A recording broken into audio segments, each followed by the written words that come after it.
So picture this. You are sitting at your desk, right? Okay, I'm there. You take a sip of your morning coffee. The office is quiet. You're finally getting into that perfect state of deep focus. And then, A ping. yes, a ping echoes from your laptop. A chat bubble pops up on your screen. It's a direct message from your manager, and it contains just three vaguely terrifying words. Let's touch base. Oh, yeah. That'll ruin a morning. Instantly. Suddenly your heart rate spikes. The coffee just like turns sour in your stomach. Yeah. And you're sitting there thinking, am I getting fired? Or maybe a surprise promotion. Right. Or did I forget an attachment on that email last Tuesday? Or, and this is the most likely scenario, do they just want a completely mundane status update on a spreadsheet? It really is the ultimate workplace Rorschach test, isn't it? It totally is. You basically project all of your deepest professional anxieties onto those three little words. And Right. usually that happens before you've even had a chance to type back, sure, when? Exactly. So today we are doing a deep dive into what might be the most ubiquitous, confusing, and frankly, anxiety-inducing phrase in the English language. We really need to dissect let's touch base. We do. We're going to map out its actual parameters so you know exactly what is expected of you when you hear it. We'll measure how to calculate its true level of urgency, too. And most importantly, I think, we're going to unpack the deep, unseen power dynamics behind it, like the evolutionary psychology of why humans in corporate hierarchies use this kind of softened metaphorical language in the first place. Because it's really about avoiding that fight or flight response in your peers. Right, exactly. Language in a hierarchy is rarely just about the literal transfer of information. I mean, it's almost always about managing the emotional subtext. Keeping the peace. Right, preserving the social equilibrium of the group. Which is why I want to speak directly to you, the listener, right up front. If English isn't your first language, getting a message that says, let's touch base, can be, well, incredibly literal and confusing. Oh, for sure. You might be scanning the office wondering, what base? Are we playing baseball today? Right, like, is there a physical object I'm supposed to go touch? Yeah. But the truth is, even if English is your native language, seeing that phrase from someone in authority still triggers instant panic. You lose 10 minutes of your life frantically reviewing every single Slack message you sent in the last month. Exactly. Mm. So we want to give you the mental toolkit to translate what your coworkers actually mean, the underlying intent of their message, rather than just what they're literally typing out. And to build that toolkit, we really have to start by defining the actual boundaries of the phrase. A baseline definition. Right. We need to know what touch base represents in a functional environment before we can decide if a specific message is like a warning siren or just a friendly wave from across the room. So going through our sources, the consensus is that when a colleague or a manager says, let's touch base, they are establishing a very specific, lightweight boundary. The literal translation is basically, let's briefly connect or check in. And the operative concept here is brevity. It explicitly does not mean a long meeting. No, not at all. It's not a heavy, serious, hour-long strategic discussion where everyone stares at a whiteboard and sweats. In the vast majority of cases, it is merely a quick conversation to share updates. The standard example provided in the text illustrates this perfectly, I think. What was the example again? A manager types, let's touch base tomorrow about the project. Right, okay. The underlying intent there is simply a desire to review progress, or just to ensure that the momentum is still moving in the correct direction. There is no request for a structural overhaul of the work. Exactly. A good way to visualize this, and honestly, to lower that heart rate we talked about earlier, is to compare a touch base to a racing pit stop. Oh, I like that. Yeah, think about a Formula One race. You're the driver, navigating the track at 200 miles an hour. A touch base is when you pull over into the pit box for exactly 4 seconds. Just a quick pause. Right. The crew changes the tires, they wipe a smudge of oil off the visor of your helmet, they check the fuel telemetry, and boom, you accelerated right back out onto the track. And extending that logic, the pit stop is an expected, natural part of the race. Yes. It isn't a penalty. Right. What a touch base is not, under any circumstances, is a full engine overhaul. You aren't taking the car apart. Yeah, exactly. You aren't putting the chassis up on cinder blocks to redesign the transmission from scratch. It's just check the tires, clear the windshield, get back out there. The psychological relief that comes from internalizing that distinction is just immense. I mean, if you misinterpret a simple touch base request. If you mistake a 4-second pit stop for an engine overhaul. Yes. The amount of time and emotional energy you waste is staggering. Oh, I've been there. Mm. You end up building a 50-slide PowerPoint presentation with custom animations for a meeting that was scheduled for 5 minutes. Which is the worst feeling. It is. You're frantically formatting pie charts at midnight, canceling your lunch plans the next day, sweating over font sizes, all for a conversation where your boss just wanted to hear you say, "The client signed the contract, we're good to go." Which ultimately damages your productivity and accelerates burnout. You over-prepare, you stress over every minute detail, and you clear your entire afternoon for what was just a brief progress check. It's totally unsustainable. It is. So understanding that touch base inherently implies a lightweight connection is just a necessary boundary to protect your own time and sanity. Okay, so logically, I understand that. It is just a conversational pit stop. But I have to bring up a glaring contradiction here. Go for it. If touch base really just means a quick, innocent, harmless little update, why does it induce so much visceral dread? Well, Like if my boss messages me, "Can we touch base today?" My stomach still drops to the floor. Knowing it's a pit stop doesn't stop the panic. and your reaction is entirely justified by the mechanics of the sentence. The anxiety you're feeling isn't actually coming from the phrase touch base at all. It's not. No, it's coming from the modifier attached to it. Huh? Our sources outline what we can refer to as the modifier rule. Wait, does that mean the verb phrase itself is just a disguise and the time frame attached to it is what's actually doing the damage? That is an excellent way to conceptualize it. The verb phrase touch base remains constant, neutral, and harmless. It is merely the vehicle. Okay. But the timing modifiers, words like today, later, or next week, those are the payload. The true urgency of the interaction relies entirely on the context and those specific timing words. Wow. So it's like a chameleon. It completely changes its threat level based on the environment of the sentence it's placed in. Let's test that theory by examining the emotional subtext of two different examples from the text. Okay, I'm ready. I will provide the context, and I want you to perform the delivery to see how the psychological weight shifts. Oh, a little role play. Let's do it. Scenario 1. It is a Friday afternoon. A project is moving along nicely, and a manager wants to check the status at some point in the near future. They say, "Hey, let's touch base next week." Hey, let's touch base next week. Okay, yeah, my posture completely changes when I say that. You relax a bit. I do. My voice naturally goes up a bit at the end, maybe have a slight smile. Uh. The modifier next week acts as a massive pressure release valve. Exactly. It clearly communicates like, I want to check in, but there is zero fire to put out. No alarms are ringing. We will get to it when we get to it. The time frame explicitly removes the threat. Right. Now, consider scenario 2. It is a Tuesday morning. An important client sent a confusing email, and the manager needs to know how you are handling it immediately. They send a direct message. Can we touch base today? Can we touch base today? Yeah. There is the stomach drop. Right. The tone is entirely different. By attaching the modifier today, and especially by framing it as a question with "can we," the relaxed nature completely vanishes. It signals a pressing, impending discussion. The briefness of the connection is still implied, like it might still only be a 5-minute chat to clarify the client's email, but the importance and the immediacy of that chat have skyrocketed. The timing words are doing literally all of the heavy lifting. They really are. But, that raises a massive question for me. What's that? If the modifiers like today or next week are the elements actually communicating the urgency and the timeline, why bother wrapping them up in this weird metaphorical phrase, touch base, at all? Why not just look someone in the eye and say, I need an update on the client today? Because directness, especially from someone in a position of authority, is very frequently perceived as a threat by the human nervous system. Really? Oh, yeah.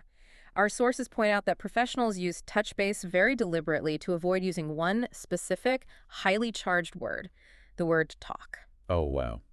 Yeah, I feel like the phrase, "we need to talk," triggers a literal fight-or-flight response. It definitely does. Like I'm suddenly back on the ancient savannah, and a predator just stepped out of the tall grass. Yeah, Except the predator is wearing a quarter-zip fleece vest and holding a quarterly earnings report. it's a great image.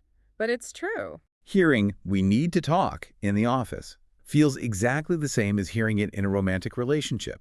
It is universal code for you are in trouble, someone is furious, or a breakup is imminent. The physiological response you're describing is quite real. When a person hears "we need to talk," Their brain perceives a direct threat to their social standing, their livelihood, or their security within the group. It's just inherently confrontational. It implies a severe power imbalance and an impending heavy emotional consequence. It forces the listener into a defensive posture before the conversation has even begun. You immediately put your armor on, your walls go up, and you start cataloging every mistake you might have made to prepare your defense. Exactly. But touch base. It sounds so bouncy and dynamic. It sounds like you were just teammates tossing a baseball around in a park. Hey, catch. Let's touch base. And that visualization of teammates tossing a ball highlights the core utility of the phrase. Touch base sounds significantly less direct, far more friendly, and highly collaborative. It softens the blow. Maintaining that friendly, professional tone is a foundational pillar of modern business English. I mean, I understand the desire to be friendly, but why do we value that softness so much in a corporate setting? I always assumed business was about efficiency and bottom lines. Shouldn't clear, direct communication be the ultimate goal? Well, you have to remember that a workplace is fundamentally a delicate social ecosystem. Okay. If every single communication is blunt, direct, and stripped of all social niceties, the friction in that ecosystem becomes unbearable. People would just be constantly on edge. Exactly. People burn out. Defensiveness remains constantly elevated. So collaboration-first language acts as a social shock absorber. A social shock absorber. I really like that. It doesn't fix the potholes in the road, but it stops the car from rattling apart while you drive over them. Exactly. It dulls the sharp edges of the corporate hierarchy. It allows a manager to request a mandatory status update from a subordinate without accidentally sounding like a dictator demanding a confession. Right.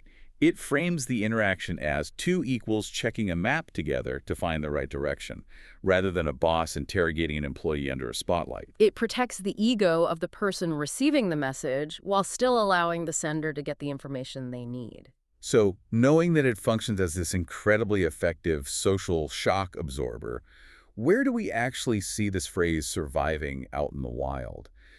The sources outline a sort of workplace taxonomy for touch base, right? They do. The text identifies 3 common scenarios where this softened language thrives.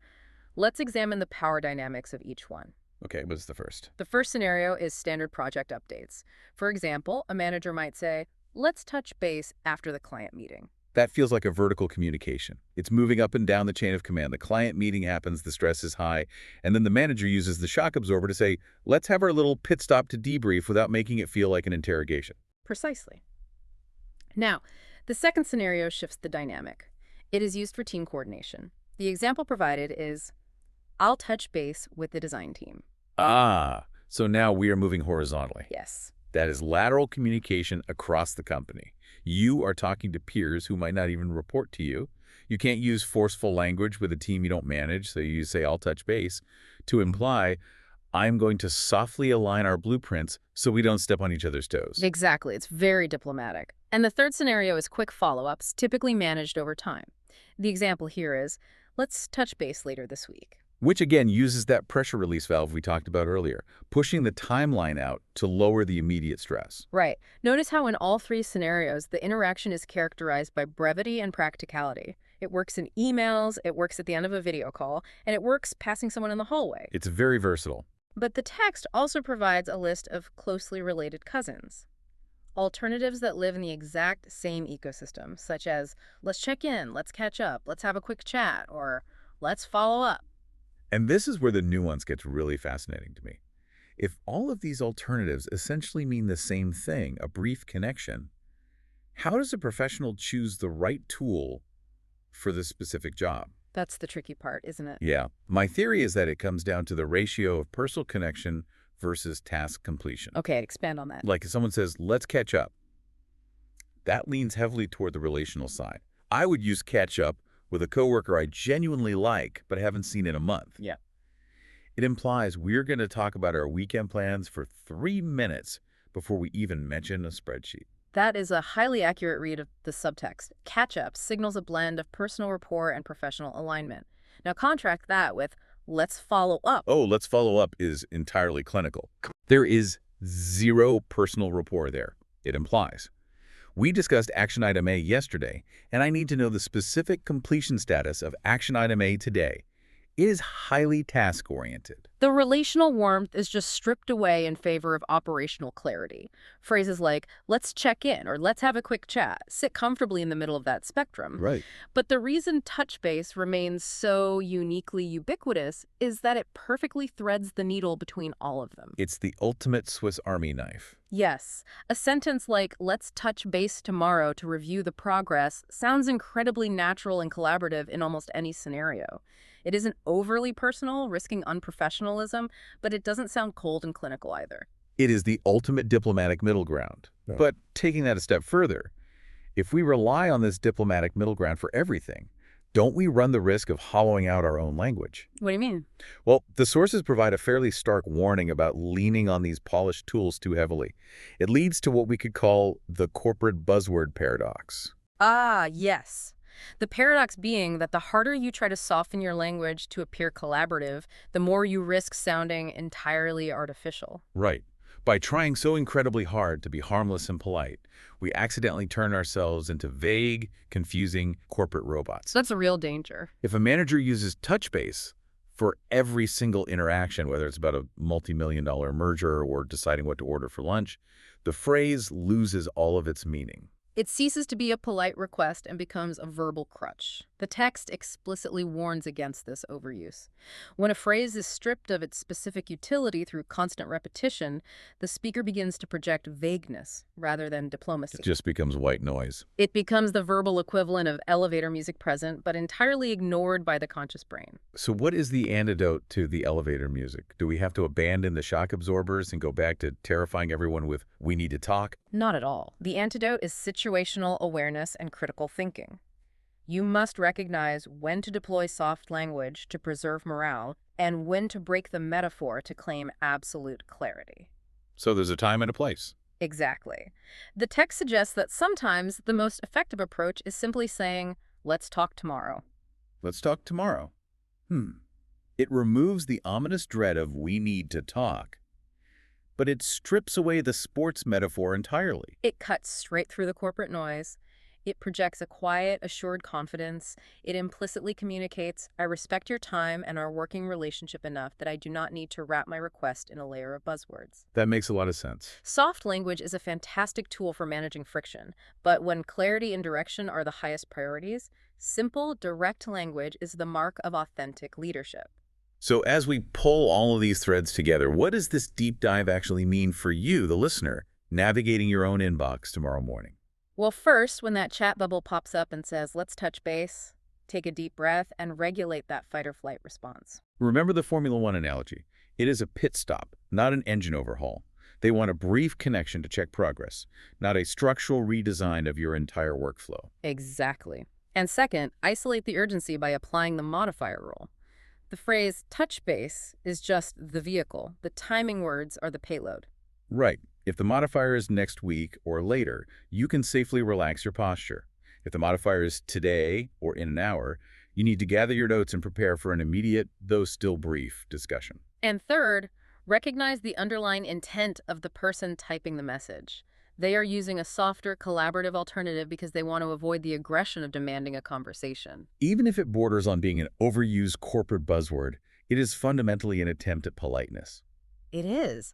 Understanding these hidden mechanics, whether you are translating office jargon as a second language or just trying to manage your own workplace anxiety, gives you the power to decode the emotional intent behind the message, not just the literal words on the screen. Because when you demystify the linguistic tools being used around you, they stop being sources of panic, right? Exactly. They simply become data points that you can navigate with confidence and strategic awareness. I love that. But I do want to leave you with a final, slightly provocative thought to mull over the next time you're sitting in a status meeting. Oh, let's hear it. We have spent this deep dive exploring how our modern workplaces rely incredibly heavily on softened, metaphorical language like touch base to act as a social shock absorber. Yeah, we really do. We have literally invented and popularized entirely new phrases just to avoid the perceived aggression of a completely normal phrase like, let's talk. So what does that reveal about our collective fear of honest, direct communication in a professional setting? That's a fascinating question. By constantly wrapping our requests in layers of polite metaphors, are we as a working culture prioritizing our own emotional comfort over actual functional clarity. It forces us to question whether our diplomacy is actually just well-dressed avoidance. Exactly. So tomorrow morning, when you are sipping your coffee and that little notification pings on your screen, look past the jargon. Look at the modifier, recognize the pit stop for exactly what it is, and just get back out on the track.